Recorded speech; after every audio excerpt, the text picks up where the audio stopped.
Welcome to the Nutrition Science Podcast, where we help you cut through the noise and make informed, science-based decisions about nutrition and your health. How's it going? Welcome back to the show. Today, we have a bit of an unplanned episode. So we're planning on releasing a Q&A episode this week, but there was an event that was organized recently that's been getting a lot of press in the nutrition and health space, and it's brought up some important discussion points that I want to talk about today. So that's what we're going to do on this episode. And the event that I'm referring to was a roundtable discussion that was organized by Senator Ron Johnson. And the discussion was titled American Health and Nutrition, A Second Opinion. And Senator Ron Johnson invited several people to present to Congress. And these individuals included a lot of influencers, a few physicians who are also influencers, but many individuals who don't actually have a background in public health or nutrition, for that matter. There wasn't a single individual who had a background in nutrition. So the panel included Dr. Casey Means, who is one of the medical officers of Levels, which is a glucose monitoring company. If you are not familiar with my stance on glucose monitors for the average person as a non-medical device, they're life-changing for people who have type 1 diabetes or for people whose pancreas doesn't work for whatever reason. But these glucose monitors, like wearing a blood sugar monitor all day, is completely unnecessary for the average person. And creating a company to sell that to people is completely unnecessary. This was a company taking advantage of medical technology and selling it to a consumer that doesn't necessarily need it and just doing a lot of marketing through various podcasts to sell it. I was approached multiple times by this company to promote those glucose monitors on this podcast. They offer, I think it was $50 per purchase incentive. So if I promote these glucose monitors and I tell you that they're helpful for determining what to eat, every single person that buys one, I get $50. It's a really good way to make quite a bit of money getting people to do something that's unnecessary, that's not actually going to benefit their health. So if you want to learn more about glucose monitors and why they're pointless for the average person, I have a whole episode on blood sugar spikes that I will link in the show notes that I recommend checking out. So Casey Means, her brother Callie Means, which he used to be a food lobbyist. Now he runs another company that helps with, it's a medical technology company or a healthcare technology company. Jordan Peterson, the Canadian psychologist who is now promoting a carnivore diet all over the internet. Michaela Peterson, who is his daughter, who's also promoting a carnivore diet all over the internet. Vani Hari, which is Food Babe. Jillian Michaels, which is the Biggest Loser lady. Max Lugavere, which is a guy who runs a podcast.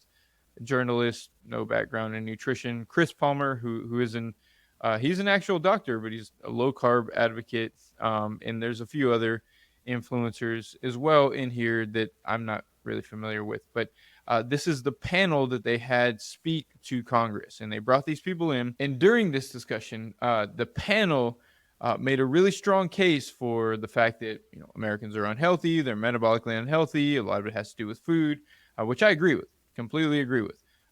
Food can be better. There can be better nutrition habits, can be better exercise habits. The average American's eating less than one serving of fruits, less than one serving of vegetables. Over 60% of the diet is ultra processed foods.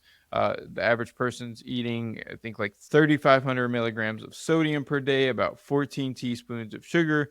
The average diet's not healthy by any means.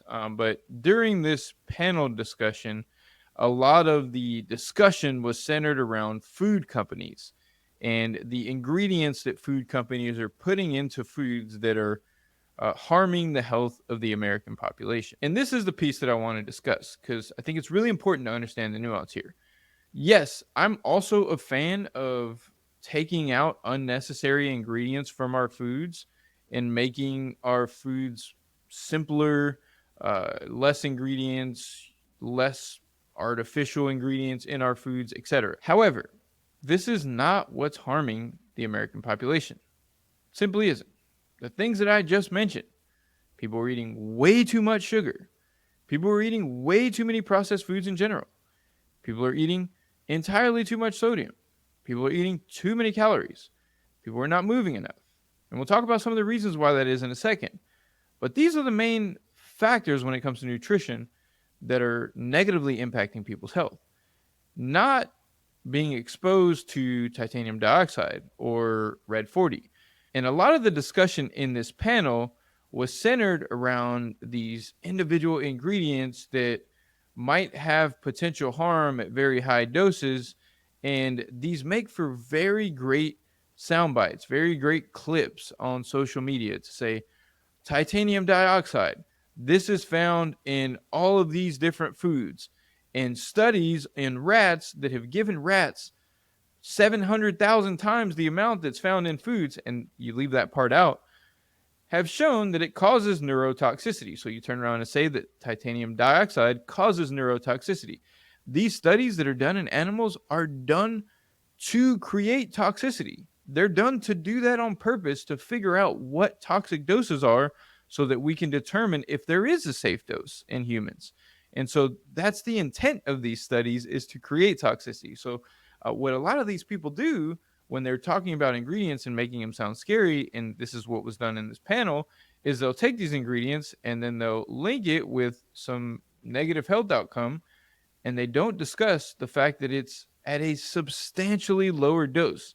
And when I say that's what these studies are meant to do, these are called toxicity studies. So what they do is they'll give animals different doses of various compounds, and then they'll find the dose that causes harm, and then they'll set that safe level typically at 1,000 times lower than that in humans.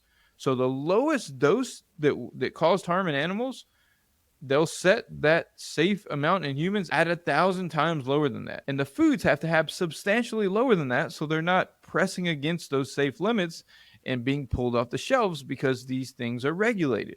And this is what's happening when these people are taking these individual ingredients and making them sound very dangerous. And I'm all for taking out as many of these ingredients as possible and making our food simpler, but that isn't the problem. If we really did this and we pressured the government into regulating every ingredient that influencers got the public to be scared about, it would take so much effort. Number one, to get these regulations in place, to determine what the safe limit is. Are we going to completely remove this from the food supply? Then you have to have all of the companies that use these foods to reformulate their products. That product typically served a purpose. Maybe it was a preservative. Maybe it was a stabilizing agent. So then they have to find an alternative. The alternative is likely going to cost a bit more. So then they're going to have to switch over. They're going to have to do research. They're going to have to change all of their products, their ingredient list, their packages. They're going to have to institute an alternative that potentially costs more. So it's going to take that highly processed food to become a little bit more costly. And then this food company is just going to switch it over to some other ingredient. So the absolutely minuscule amount of that titanium dioxide that you were getting exposed to when you ate your Doritos is now not going to be in there, and it's going to be some other product, and Doritos are going to be 0% healthier. And so we're going to go through all of this effort to regulate ingredients in highly processed foods to hopefully make them slightly healthier, possibly, but most likely not, just to appease the influencers who can't pronounce these ingredients, because that's really what's happening here. And this presentation was given to Congress, and it's been blasted on all these influencers' social media pages. And if you read the comments, you'll just see that there's so many people who are watching this and thinking, yes, we need to regulate all of these ingredients out of our food. And it makes complete sense. If you just see this, if you see these links, you're not given proper context. Why would we put titanium dioxide in the food? Well, it was put in there for whatever reason. That company had a reason for doing so. It has a specific use in the food. All of these specific ingredients do, and they've all been tested for safety. Now, am I recommending eating a bunch of these ingredients? Absolutely not. And as I mentioned, it'd be great if we could just snap our fingers, take a lot of this stuff away, and make our food supply a lot simpler. But it's not. Technology came along. Companies wanted to make foods that were convenient, that were delicious, that made them a profit. They made those foods. People like those foods. People buy those foods. Companies keep making those foods. People keep buying those foods. As long as people keep buying those foods, companies will keep making those foods. And if government regulates these companies to get them to change the ingredients, they're going to switch the ingredients. These foods aren't going to be any healthier. And people are going to keep buying them because of the convenient, accessible, and affordable options. And if we want to really improve the nutrition and health of Americans, we have to look at the actual problems. What are the actual problems? It goes back to what I mentioned earlier. The average person eats less than one serving of fruit and less than one serving of vegetables per day. Why is this the case? How can we improve that? We have to start asking these questions. Why is this the case? One of the reasons is because of cost. If we can reduce the cost of fresh fruits and vegetables, that can help increase consumption. Another reason is accessibility. If you live in a lower income area that doesn't have grocery stores around, you don't have access to transportation, how are you going to get fresh fruits and vegetables? How are you even going to get access to produce? You won't be able to. And these are where these disparities exist. The poor health outcomes that we see among Americans are among these individuals, the people who have low access to food, the people who have limited resources for purchasing food. And so, if we're actually worried about the health of Americans, we have to look at what's actually impacting the health of Americans is these things: lack of education and understanding of nutrition. Maybe we can advocate for improving nutrition education and incorporating some type of science-based nutrition education into public schools. Along with increasing accessibility and affordability of produce, we can also create incentives to encourage individuals who are on like public assistance, like food stamps, for example, to purchase more fresh fruits and vegetables. So maybe they get twice as many dollars to spend on fresh fruits and vegetables. And there are those incentives in place in some cases, and they have been shown to work. This is the type of stuff that people who are actually working in public health are doing. Another thing that has been shown to be helpful is placing limitations on added sugars, placing limitations on sodium, placing limitations on advertising to children. These are the areas where we can actually make some changes and create some policies to improve nutrition and improve health outcomes. Another potential area is government subsidies. So we have a thing called a farm bill. I'm not super familiar with all of the details of it, but what I do know is that it provides subsidies for certain commodity crops like wheat and soy.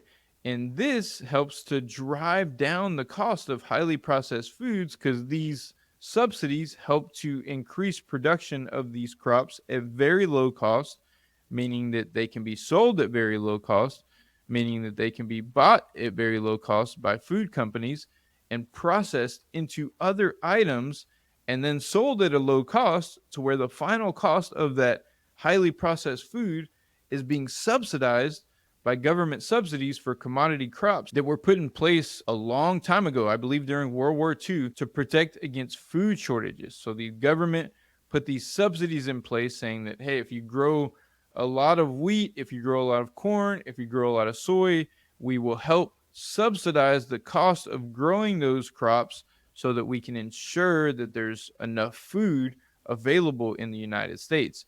And these subsidies have continued to persist to the point that corn, soy, wheat, some of the main products in pretty much every processed food. So they'll take these foods, and there's nothing wrong with these foods, but they'll take them and they'll process them because they can purchase them at such a low cost, and they'll process them into highly processed foods that they can then sell at a low cost. And then you can get Cheetos for $2 off the shelf, when in reality, those Cheetos should cost more. And what we could do is start to shift some of those subsidies away from these commodity crops and maybe towards supporting local food systems, supporting local farmers, and maybe subsidizing other nutritious foods that we'd like to encourage Americans to consume more of. And this is how we can actually take measures to improve the health of our population. Another one, and this is not directly nutrition related, but it is important to discuss, is increasing access to healthcare. And as a part of that is increasing nutrition services as a part of healthcare.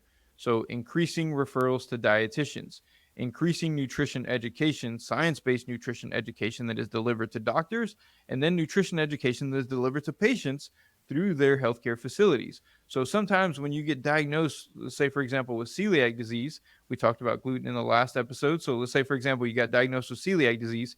In many cases, you get diagnosed with celiac disease and you get the most basic pamphlet possible.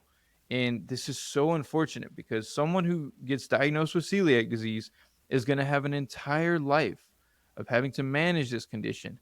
And if poorly managed, it can lead to what's called villus atrophy. I talked about this in the last episode, where the villi of your intestines break down. You can't absorb nutrients anymore. It can trigger inflammatory immune reactions. And all of this can be avoided by just providing people who get diagnosed with celiac disease with evidence-based resources so that they can have the right information and tools to live a life and manage their condition properly. And this is the case with many health conditions. Same can be the case with LDL cholesterol. If you get diagnosed with high cholesterol, you can easily get access, and it doesn't have to be a pamphlet. We're beyond the point of needing pamphlets. Pretty much everyone has access to the internet, so it can just be a QR code that you scan. You got diagnosed with high cholesterol. Now you get access to evidence-based cholesterol reduction strategies and tools, and maybe you even get paired with a coach who checks in with you a couple times to make sure that you're actually implementing some of this stuff. This is what needs to be done to improve the nutrition and health of Americans. We need to be taking measures to increase the affordability, accessibility, and convenience of healthy food. We need to be educating people about how to make nutritious food choices, and we need to be incorporating nutrition as an important and integral part of healthcare. These are the factors that we need to be focusing on from a policy perspective, and probably many more. I am not a public health nutrition expert. I was trained in public health programs. I worked in research in a public health setting. I am familiar with some of this research, but I don't work in this now. But I can see the holes in all of the recommendations being made by this panel of influencers. And it's unfortunate because I know that if you're just an average person trying to eat healthier and you happen to see this presentation, it's probably going to strike a nerve for you. And it's probably going to get you thinking, wow, the government really needs to be regulating these things. And again, I'm not against it, but I'm also for placing our energy and effort into the things that are actually going to make a difference. And regulating and trying to play whack-a-mole with all of the various ingredients in processed foods is going to be difficult and not very fruitful. And we need to be placing our energy and effort into making healthier food more accessible, more affordable, more ubiquitous in our environment, and to increasing the quality of school lunches. That's another thing that I didn't discuss earlier, but that's another very important point we need to be focusing on if we want to improve nutrition and health in this country. And all of these things are more challenging and nuanced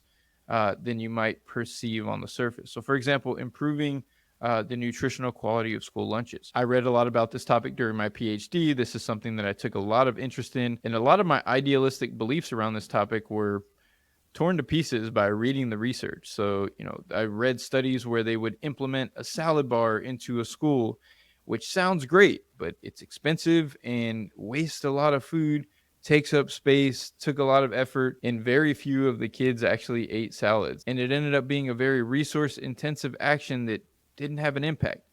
And this happens sometimes. And this is why it's important to actually have some education and experience in these fields, in the field of nutrition, in the field of public health, when you're talking about these things, because there's a lot of nuance and complexity to these topics. And it's very easy to come up with idealistic beliefs about what should happen, but actually implementing those things in the real world often is much more difficult, much more nuanced, and not as straightforward as you might think. All right, so that's all I have for this episode of the podcast. Hope you all have a great week, and we'll talk soon.